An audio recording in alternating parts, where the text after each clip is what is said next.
I mean, that's who got me into teaching. I went off the example of some of the black women in education that were so inspirational. There the DJ is going, boy. Change the pace. As loud as hello. Hello. Whoa, Vincent, Vin! Woo! Hold on. Let me mute this. Yay! Let me mute Kevin Samuels 1 minute. All right, yeah, it's a good show, you know. Really good. Yes, sir. How you doing, sir? I'm not bad. Are you getting feedback from my mic, from my speakers? No, everything's good. Okay. Everything's good. Right. So basically, because like I'm not like you haven't got your face on, right? So Yeah. you don't mind if I record this conversation? Oh, that's fine. That's okay. Wicked. Okay. All right. So boom. So let's just start, right? Because I'll just hit record. Basically, right? I don't know you from Adam, do I? No. I'm a long time subscriber of yours, though. Oh shit! Oh, thank you very much. Oh, I'm talking way back. You would be shocked, like way back. Oh wow, okay, because oh shit, thank you very much. But here's the weird thing, right? I'm humbled by that because I don't consider myself. I'm just doing. I'm not. You don't see no PayPal. You don't see no Cash App on my stuff. Do you understand? Right? I'm not doing anything to try and make money. I'm just trying to talk to my people. Do you understand? Yeah. Right. So the weird thing is the reason why I'm recording this is because like basically you know I had that incident with Pro Black UK. Right? Of course. Right, and you were the only one that was kind of you and a couple of other people were speaking up positively for me. Do you know what I mean? Oh yeah. Because like now that I know that you're. Sorry to cut in. No, Here's the go on. reason why. Because I've seen your body of work, Right. and I know where you're coming from. And you know what? I'm gonna let you carry on because I'm really heated about what's going on social media Peace. and in terms of what happened to you. But Yeah. I'm gonna let you carry on. I'm gonna No, right. So here's the thing. Pro Black UK, it's a Facebook page that I joined, and it was called Pro Black UK, blah blah blah. And then all of a sudden, loads of funny little weird stuff started coming out. Kevin Samuels was blowing up, and loads of people kept posting stuff in the chat. Is this your king? And all that stuff like that, right? Yeah. And I'm like, hang on a second, Pro Black UK. Well, hang on a second. This not really. They haven't really got their finger on the pulse of what's going on with black men. Right, and how we're perceiving things. Plus, like I'm kind of like a veteran of the gender wars, right? Yeah. So I wasn't fully in it. I just started my channel back then, but there were other guys like a guy that I know called Heavenly Truth One, right? Yeah. Who's a friend of mine on Facebook, by the I'm way. still trying to get hold of him. I can put you in contact with him if you want. Yeah. Yeah, because you know he runs his own graphic novel. Wow. Called All Nights, yeah, where basically he does he takes like ancient Egyptian myth and stuff like that and then makes superhero characters out of them, right? Okay. And also stuff that was going on during the gender wars at the time, and he's got type of superhero, type of masculine men, do you understand? Don't take no shit type of characters.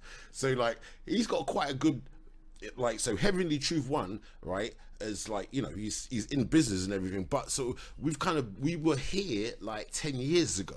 Of course. Everything that I'm seeing in America at the moment with the quote unquote manosphere, and good on those brothers, they've defined it, they've got a terminology for their thing, they call it the manosphere, blah blah. They just like they branded it. That's all well and good, but like we weren't thinking about the financial aspects at the time. We were just scared for the culture at the time. Do you understand? When we were talking, so you had people like Heavenly Truth One, you had people like Fucktician, and we saw the fuckery that was going on 10 years ago. Plus, it was much the opposition to us was much more hardcore at the time. So coming out of that, I know a lot of the terminologies, I know a lot of the funny speaks, and the kind of sitting on the fence rhetoric, and I started seeing that in this Pro Black UK. So I was like, hang on a second, all it takes is a little probe. Do you know what I'm saying? It takes a little probe to define yourself one way, and the people who are vehemently against that are going to come out. So I thought, like, hold on a second. It would appear that any black man trying to do something positive, they're trying to tear down, right? That's exactly what I've been saying all along. Right? You saw that with Kevin Samuels. You see that with Grandmaster Jay. You see that with Dr. Umar. It's the same MO. Yep. Right? So here's the thing. I thought to myself, do you know what? You know, all that time I was teaching the kids, and I was taking the kids up to Kiss FM and taking the kids up to Radio 1 and taking them up to sound engineering classes. Let me post some photos of me and the kids going out and doing some positive stuff. Me and the kids going paintballing, blah, blah, blah. I've never got so much personal negativity because they was plastering my face all over the place. Yeah. Do you know what I mean? Like, but hang on a second. What mentality is going to look at a black man doing something positive with the kids and go, grr? You will be surprised, man. You will be surprised. But that's the enemy, right? You'll be surprised. That mindset is the enemy. So I was thinking, all I need to do really is just post 1 or 2 pictures of me doing positive stuff with the kids and, you know, just doing positive work. I'm not even going to say anything. I'm just going to put it up there. Here's me. And underneath, people are like going, oh, that's really good. Oh, that's positive. Who does this guy think he is? Who are you, though? Like, blah, blah, blah. Other people doing positive stuff as well. What? You're grandstanding. There you go. Grandstanding. Right? And then they started sharing my picture all over the place. Now, I asked for it. I wanted it. Do you understand? But I wanted to see to what extent they'd go through with it. But then some people were so vehemently onto me, trying to join onto my Facebook page, trying to add me through other fictitious names so they could go through my friends lists and everything. And I started getting all these weird ads, friend ads and stuff like that. I was, shit, let me put my stuff on private. And then, like, I've got a couple of photos that I've shared with, like, me with work colleagues, and because I'm a teacher, obviously, I was a teacher at the time, my work colleagues are white, so there's, like, a photo of me and a work colleague on her last day when she's leaving. We never really spoke when we were teaching, but on her last day, she chilled out, and we were like, oh, I'm leaving now. I took a photo with her, and they're like, see this, you're hugged up with this white bitch, blah, blah, blah. There you go. And I got my black girlfriend sitting here. Don't be surprised if they even call up your workplace. I'm telling you. Yeah. This is the level of dysfunction that I've witnessed. Look, let me just give you a little background history. I've been on YouTube from the very get-go. I'm talking Sergeant Willie P, the Pink Elephant, the Cavalry is here. I'm talking way back. What we have now is just because social media, we have Facebook, we have Twitter. That now came in the back end of the guys that were originally on YouTube. But yeah, as you said, I had to shut everything down for a long time because I got into an incident where they got one of the coons at school to find out what my YouTube channel was. Wow. Do you understand? And then the teachers started going, oh, this is what he likes, this is what he thinks, this is what he thinks in his downtime. Stuff like that. Spread it all about, tried to make me look like the black radical kind of, you know, he's like the Ku Klux Klan, but for black people. You just touched on something I was going to mention as well, in terms of professional black men that do have this sense about them that they want to contribute. Right. And this is why we need people like Kevin Samuels. This is like, because we need individuals that do have that financial backing to kind of go solo, to be that maverick, to get the work done. Because the professional working black man, he's going to be in the corporate scenario where he's going to be monitored. Exactly. So black men do have to put their money where their mouth is. This is what Kevin Samuels and them man have been saying for time from time when they started. I've been. We have to put our money where our mouth is, because a lot of us, we're locked up in the system where we can't put out a certain kind of image immediately. Like, you saw what happened to me, right? When I put my face out there, right? Are you still part of that group, or have you been kicked out? I'm still in that group. And they tried it on me. But see, because I have experience with these black social media platforms, I'm not new to this. Right. Like, I know how they operate. Unfortunately, it seems to be a lot of our women that spearhead a lot of this in most of these social media groups on Facebook. Careful, Vincent. Vincent. No. Careful now, Vincent. I'm gonna be blunt. No, you're strolling into the territory now, Vincent. I'm already on their list. Remember, like, what they'll do is they'll seek positions of admin. Yeah. And they will nitpick individuals that they designate a target from the get-go. They know what they're doing. But it's in line with holding them accountable. Yep. Immediately they set upon these individuals with all kind of ad hominem attacks. Yep. And I've realized, look, the best thing you can do is not even reply. That's the most powerful thing you can do in these groups.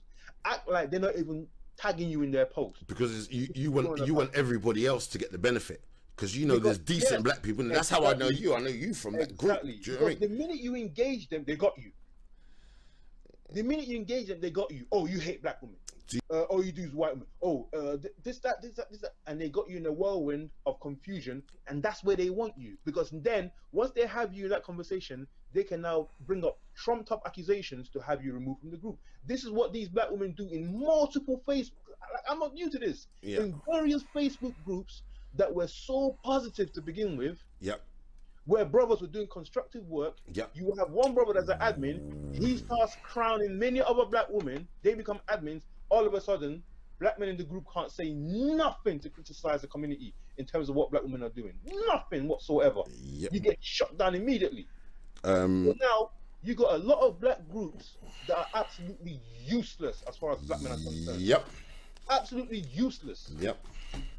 Yep. There's a group that I've been part of for many years, being a teacher, and it's called the Black Child Agenda, and it's run by a young lady called Cheryl. Cheryl, Yeah, yes. Cheryl Phoenix, right? Fantastic work. Absolutely, right.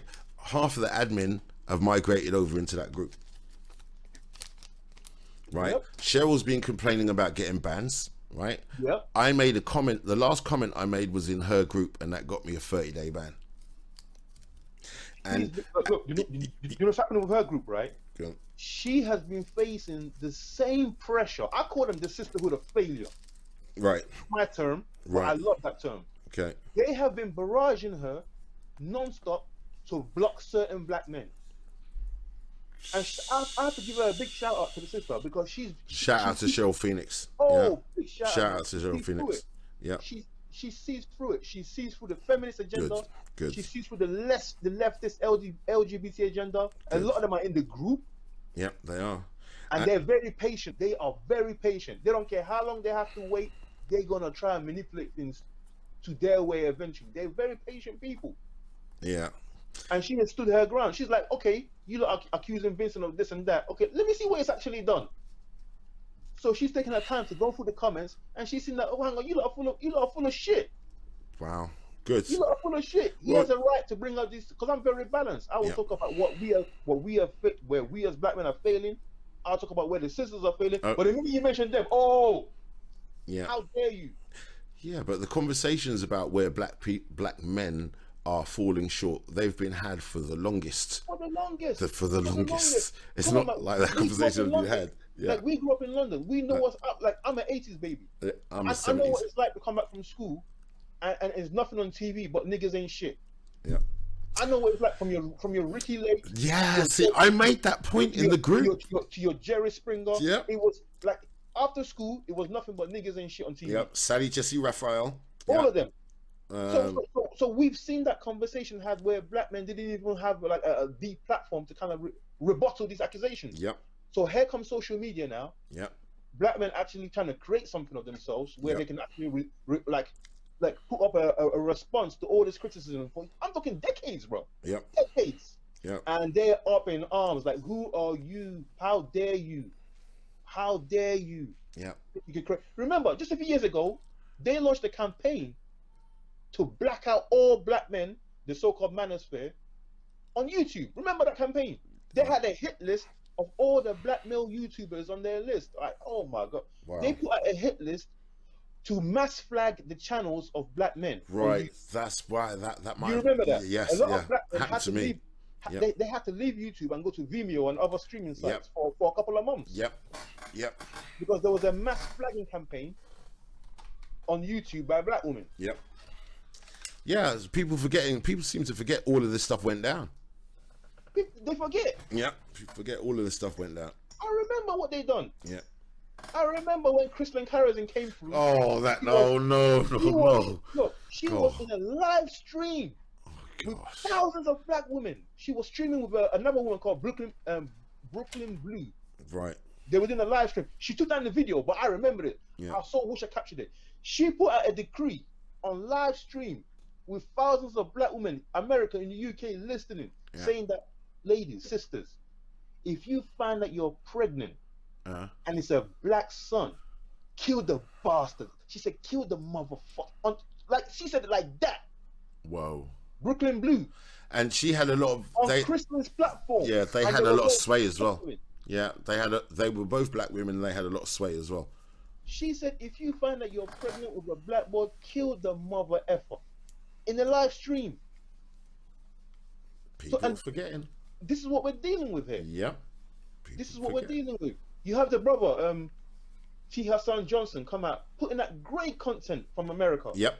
Yep. Geared towards dealing with black boys, building up black boys. Yep. Oh my God! You want to see opposition? And in that system, coming from being a independent kind of business maverick, you have to tone everything down, even being openly being smarter than other people as a black man, right? Where you think that you're contributing to the overall progression of things by giving a smart workaround is actually insulting some dumb guy, right? Who thinks that because he came out of the blessed vagina, all of his opinions are going to be right. And it's like you're there thinking, is this real life? It's like, no, this is the world. Martin Luther King was like long time ago in black and white. Here I am in full color. My dad used to tell me, boy, you have to be 3 times better than the white man in the workplace, right? Yes. You have to be 3 times better, and you have to be excellent. No, well, that's a lie, because when you're 3 times better, right, you're ostracized, right, and considered a troublemaker, right, and then bullied and constructively dismissed, right? Yep. At the time when I came in, the school employed me because they thought I was a coon. Of course, right? Look, my brother worked with quote unquote troubled youth. Right. He was a teacher as well. And in fact, I would love to, man. I wish you could interview him next time when he comes around. I will. The stories he can tell you about the impact he was beginning to have. Yep. And how he became a problem to the faculty members. Yep. Because he was having such an impact. Okay. They damn near made his life hell. Right. So let me just give you a little bit of my background. I'm a music teacher, right? So my master's in music business management. Obviously, I used to run all that stuff in Soho, right? And I set up one of the first recording studios in Harringay in the school. This is way back. I started off in White Hart Lane School, which then became Woodside High, and then I moved over to what's now called Greg City Academy School. I put the name out there, fuck them, right? And I set up the first recording studio there in Harringay. Everybody else had bits, so I had the first recording studio. Like, not to lay claim to these individuals, but out of the school, out of Greg City Academy, like I'm not even, I saw him running around, but most stacks came out of Greg City Academy, all right? After that, right, when I had more control over stuff, now I didn't know most stacks, but he was running around as a kid when I was in the school, right? He might remember, he should remember me, he bloody should remember me, right? So then after that, we got Avellino. Do you know Avellino?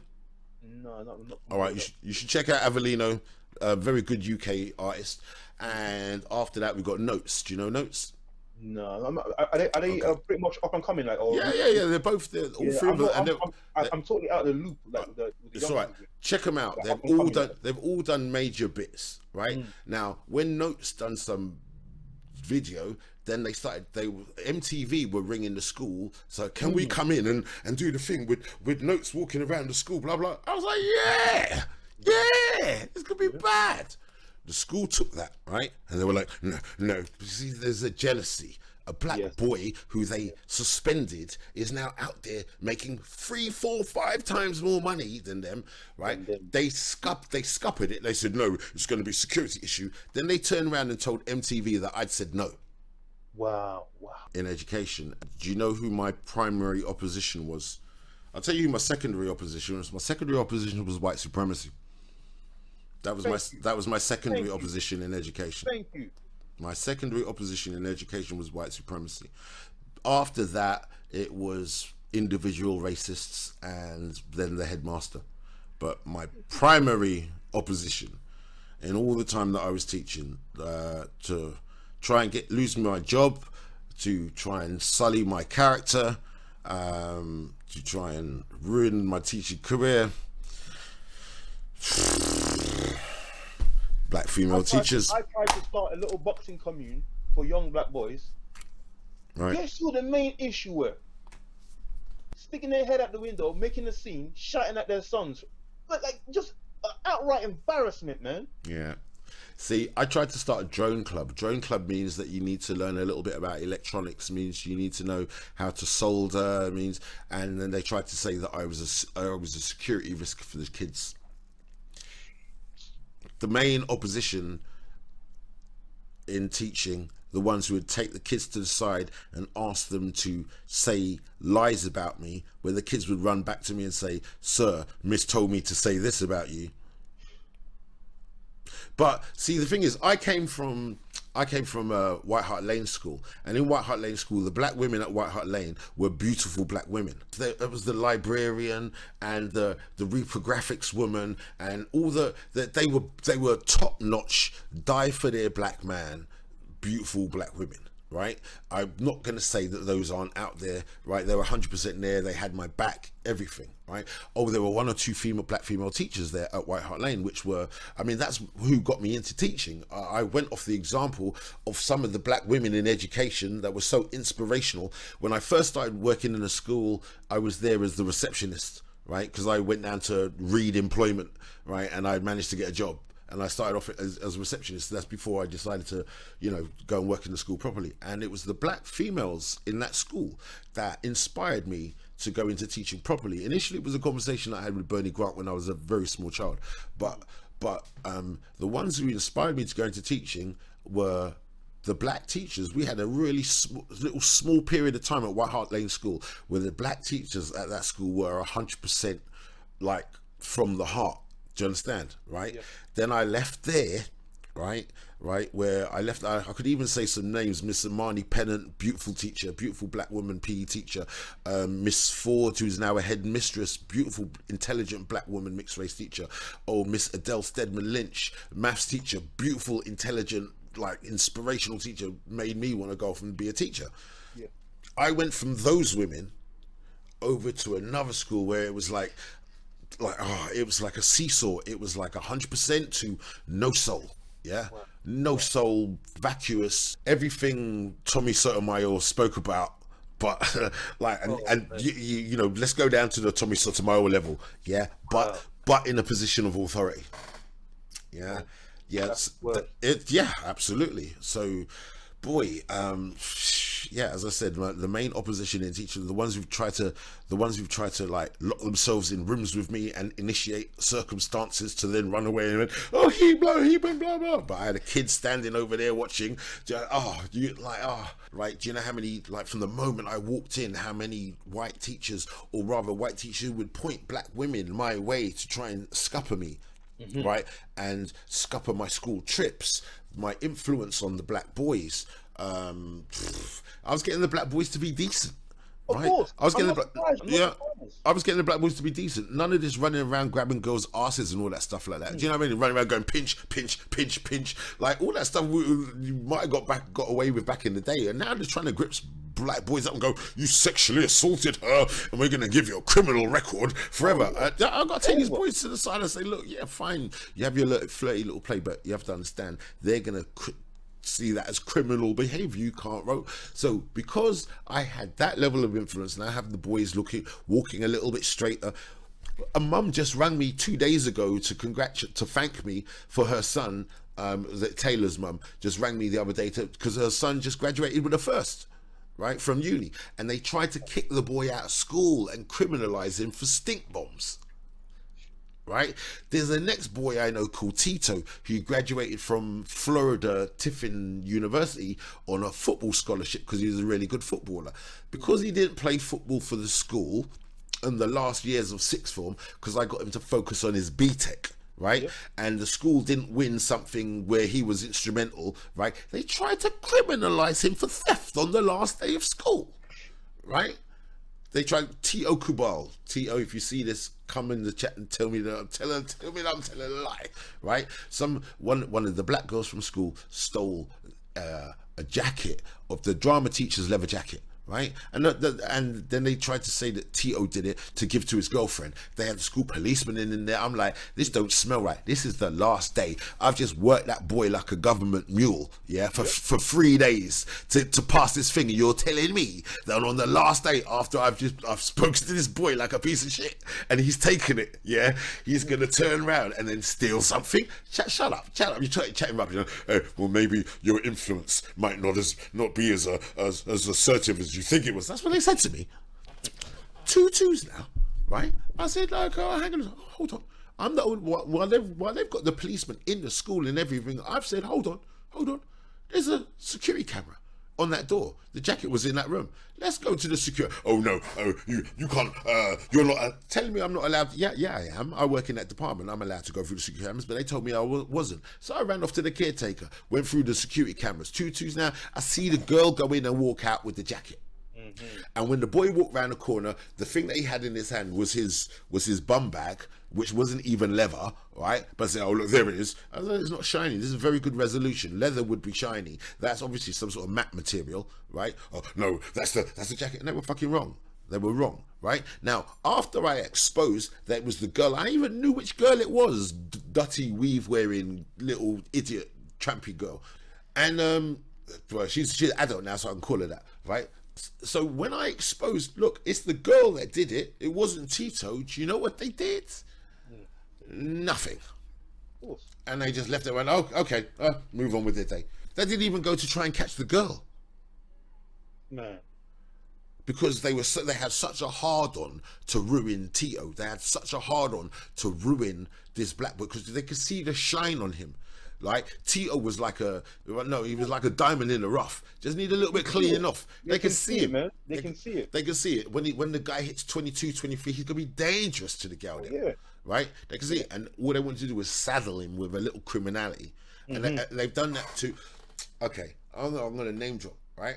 I've taught in North London, right? I've taught a Silcott, right? And I've taught a Duggan. Right? And guess what the school did to both boys? Fucked and framed them.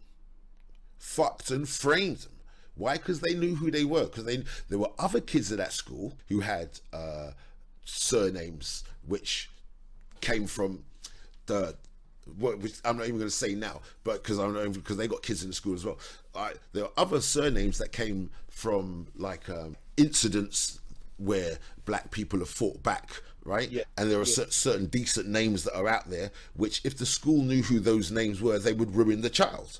Do you understand? Right? There's like grandkids and kids of certain notable individuals, right? Let's say, right, so you've got people like you've got Bernie Grant and Bernie Grant's kids, you've got people like Darcus Howe and Darcus Howe's grandkids and kids, you've got certain men of caliber who have kids in the education system now, where if the school knew who their dad was or the level of intelligence that they're hailing from, right, they would ruin that child. That lineage. Do you know how many lineages I shepherded through? Because the school had no idea. They're custard pie. They go, oh, Duggan, last year, oh, Silcott, oh, Riot. So they're like, oh, full court press, waiting for them to do anything. Do you understand? Right, yeah, like what? Someone call me a liar, yeah? Someone come and say that I'm a liar. Do you understand? Because boy, I saw that and literally, I think it was the Duggan boy or was it the Silcott boy? I can't remember which one. Right, on the last day, I was like your name rings out. If you do something positive, right? If you do something positive and get into a business framework, do you understand? If you're still going to carry that name and carry it out, a lot of people are going to do business with you, right? Yeah. A lot of people are going to want to do the business. But some people are going to go, oh, the name, disgusting. And a lot of people are going to go, nah, my man. Do you understand, right? When it clicked in his head, he was like, yeah. I was like, you know how many people have to run around and establish their name and your name's ringing out already and you just rolled out of bed? Yeah, you take that, formalize that. And when he went, yeah. You don't know.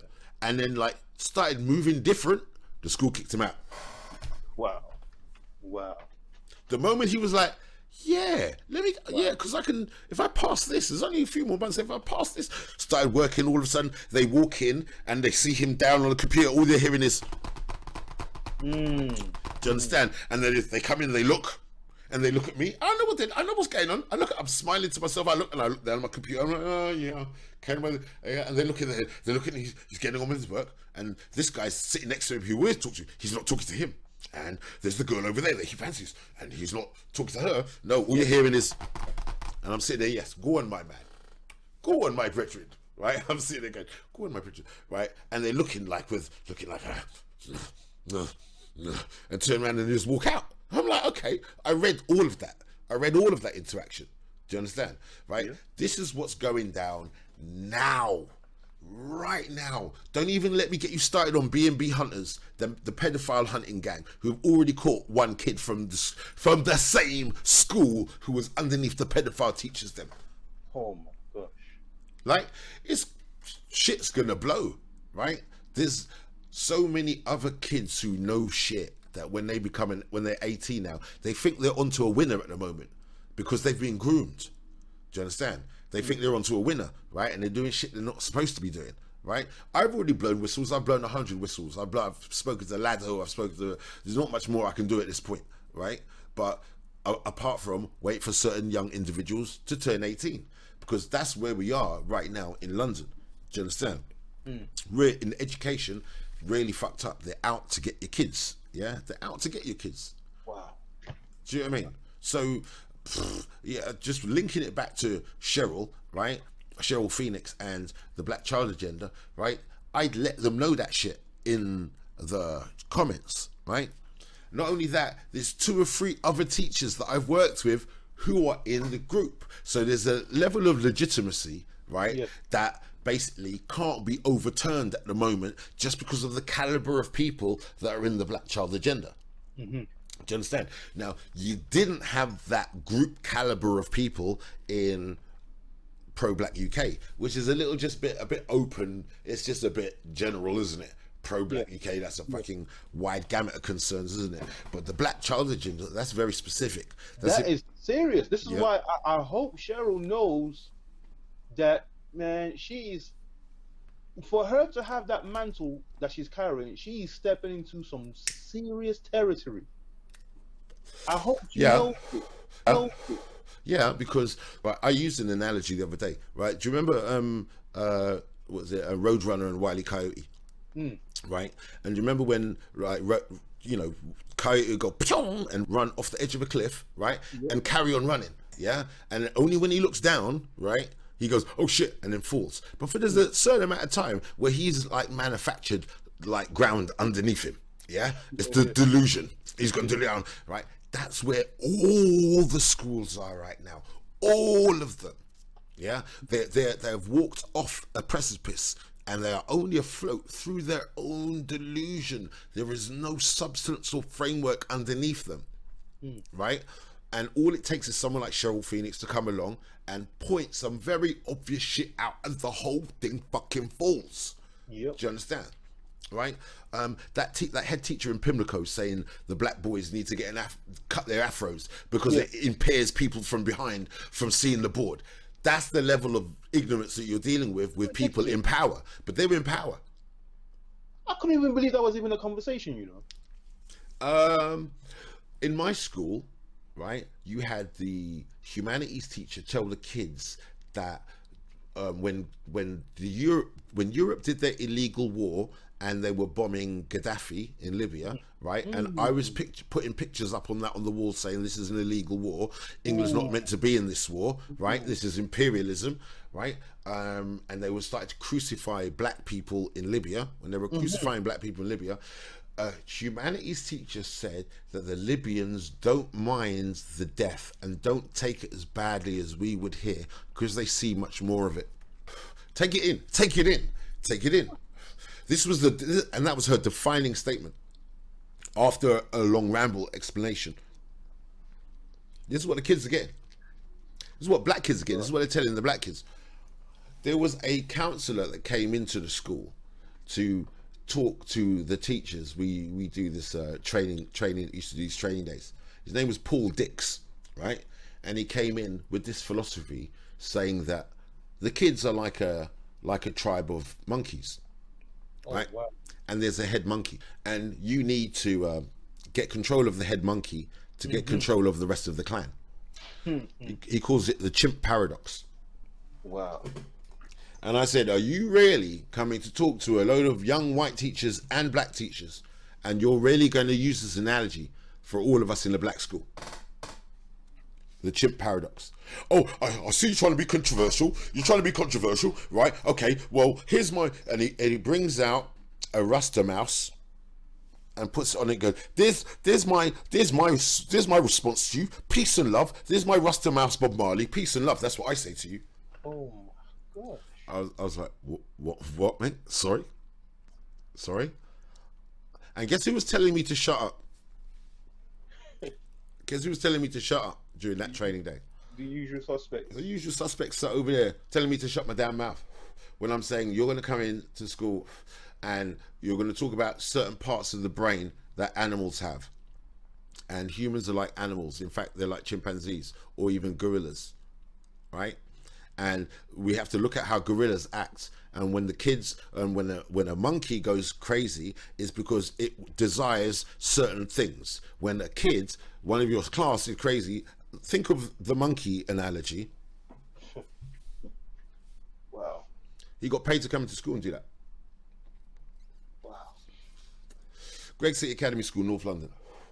Unbelievable. There was a teacher training session where a teacher came in, and we were in the main assembly hall, and there's a giant projector screen for the main assemblies, and they project it onto the big screen. And he was, it was one of those ones we were doing grammar, and I love my dad beat grammar into me severely, right? So he put on the board, bold as brass, niggers go home, in graffiti written somewhere, niggers go home, because he wanted to highlight the improper use of the apostrophe in niggers. Greg City Academy, North London. Get your grammar right. See, the apostrophe is wrong. That means go home is a possession that belong to niggers. Improper use of the apostrophe. It should just be the S. Oh my goodness. In a school in North London, right now, tell me I'm lying. Tell me I'm lying. Anyone can come on and tell me I'm lying. What's the other one? I could go on, but you know what? I was going to save the worst ones, I wanted to do something with anyone else in education, where we share stories of the negativities of what we've been through in education. So your guy, you need to get hold of your guy, Because often we talk about a problem, but we need to know how people in the field are actually dealing with the situation. I was just thinking that because what do you do? I'll tell you what you do. Do you want to know what I did? Up until the point where they constructively dismissed me. It got to the point where they had the Brexit, they voted Brexit, right? And they were spurred on by their own confidence. And then Boris came in and they felt they were untouchable, right? Yes. So that's the background for that. Prior to that, it was all a little bit touch and go. Oh, are Labour going to get in? Oh, we need to behave ourselves. And when they realised the Tories were there, they were like, fuck it, we can let our balls drop, right? And that's when they constructively dismissed me in 2019. 2019, they had to make up a way of just lying to get me out because they couldn't deal with me, right? They couldn't get me in any other way, and my work was too good.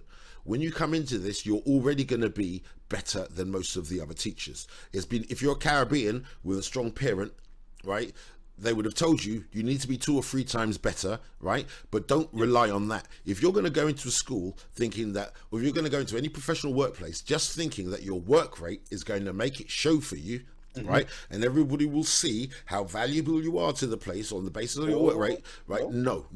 Right? Hang on a second. If you are working, if you're working in a finance related job where your endeavors show on the balance, it's a different kettle of fish, right? It's a different kettle of fish because the people then, they don't see color, they see green. The numbers. Yeah, they see green. So I will concede that there's a different, if that's more the Kevin Samuels high value man environment over there, right? But if you're working in a school, if you're an average man, like I would consider myself, when you're a teacher, educated person working in a school, just shining brighter than everybody else is only going to bring trouble your way eventually. Right? And the reason it brings trouble your way eventually is because there will be the smart ones who know how to benefit from you, but there will also be the dumb, ignorant ones who think by slaying you, they gain reputation. Yes. Right? They think by slaying you, they gain reputation. So I would say primarily, as well as your work ethic, you need to be Machiavellian. Right? And if you don't know what Machiavellian means, you need to go and buy Machiavelli the Prince. Right, and read that shit from cover to cover and understand it and comprehend it, right? Including also another brilliant one is Sun Tzu, right? Sun Tzu, The Art of War, right? Read it and understand it, right? A brilliant one from which I used at White Hart Lane from Machiavelli, right? How does a man rise through the ranks? Right? How does a man rise through the ranks? How does a normal man rise through the ranks? Well, a normal man rises through the ranks, first of all, by being popular with the masses. Yes. Right? When he's popular with the masses, attention is drawn to him by the nobles. The nobles control the masses. Are we cool so far? Right? The nobles are the landlords. When you're popular with the people, the landlords are going to know you. Right? Then if you can ingratiate yourself with the landlords, right, the nobles, right, then you draw attention from either the aristocracy or near enough the king, right? When you have favor with the nobles, you are known by the king, because the king keeps a tab on all of the nobles and wants to know who the latest person coming up is. So I looked at it like this: the commoners were the kids, right? The nobles were the teachers, right? And the king is the headmaster. Look at it like that. I'm being Machiavellian, right? Am I known to all the kids? Of course, the kids knew me. The kids loves me, right? When the teachers know that I can have certain kids behave in certain manners that will be beneficial to them, they come to me and say, can you talk to blah blah? And I'll be like, yeah, of course I can. Yeah, of course. Oh, you going out for a drink later? Yeah, I'll meet you at the pub. Go out to the drink, meet at the pub, talk about this guy. Another teacher will, oh, you're the guy who got blah blah. Oh, how did you get him to do that? Well, and they're like, well, now I've gained the attention of the nobles, right? Well, now the nobles are talking. The king occasionally talks to a noble, and the noble goes, yeah, that guy, he has some really good solutions. Who? Right? Now the king knows my name. Do you understand? That is Machiavellian. I applied that, and it worked. But I applied it and it worked. That's Machiavellian. Another one is Sun Tzu, right? A brilliant one from Sun Tzu is void or actuality, right? Void or actuality. What does that mean, right? Well, if you're an army and you're about to face an opposition, right? And I consider myself an army, and I see loads of oppositions out there, right? There are two stances that you can have when it comes to war: void or actuality. Void means there's actually nothing there, which means you're bluffing. Do you understand? But in the old days of Sun Tzu, what they do is they take 4 or 5 horses out onto the far extreme left of the plain, and they'd be dragging bushes behind them, and they'd have the horses running up and down in a long line, like creating a load of dust, making it look like an army is marching towards them from the east. Do you understand? That's void, right? Where in actuality your army is on the right. Do you understand? So now your weak position might be on the left, but no one's going to attack the left because you've made it look like you have force of arms there, right? Yep. You attack from the right. Do you understand what I'm saying? Right? Yes. Right, because now they've had to split their forces because now they're weaker because they think there's something coming on the left when actually all your forces are on the right. Yes, yeah, you can apply that. You apply that in negotiating. You apply that in how. Do you understand what I'm saying? You apply that in like if they think you're weak in some parts, then you can sometimes feign expertise, like just so that they don't attack you. But you have to have the right level of feigning of expertise. It can't be bullshit. Otherwise, people see through the bullshit, which means that you need to be an intelligent person, right? That's basic Sun Tzu. Oh God, use of spies. Yeah, intelligence networks. That's all Sun Tzu. So I would say you need to be Machiavellian. 100%. You need to be Machiavellian. Oh, Clausewitz. there's another one, Clausewitz on war. There's a German army general whose book I've read called Clausewitz, and he's very well known. Most generals read Clausewitz on their way up, right?